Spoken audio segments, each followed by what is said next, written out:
TV Telugu.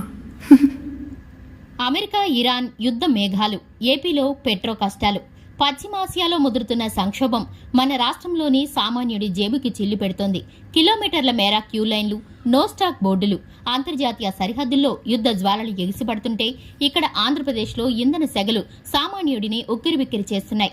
America, Israel కలిసి ఇరాన్పై చేస్తున్న యుద్ధం ప్రభావం ఇప్పుడు నేరుగా ముడి చమురు సరఫరాపై పడింది.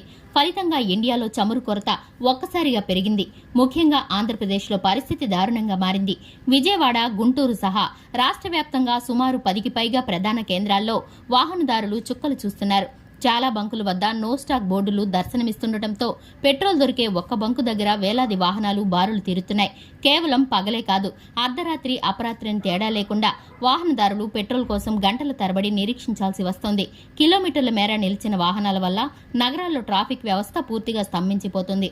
అడ్వాన్స్ డబ్బులు చెల్లించినా స్టాక్ అందడం లేదని బంక్ నిర్వాహకులు చెబుతుంటే ఆఫీసులకి వెళ్లేవారు, డెలివరీ బాయ్స్ తమ బతుకుబండి ఎలా సాగాలని ఆందోళన చెందుతున్నారు. ప్రభుత్వం వెంటనే స్పందించి చమురు సంస్థలతో చర్చలు జరపాలని, ఈ పెట్రోల్ డీజిల్ కష్టాల నుండి తమను గట్టెంకించాలని వాహనదారులు కోరుతున్నారు. యుద్ధం ఎప్పుడు ముగుస్తుందో తెలియదు కానీ సామాన్యుడి కష్టాలు మాత్రం ఇప్పుడిప్పుడే తీరేలా కనిపించడం లేదు.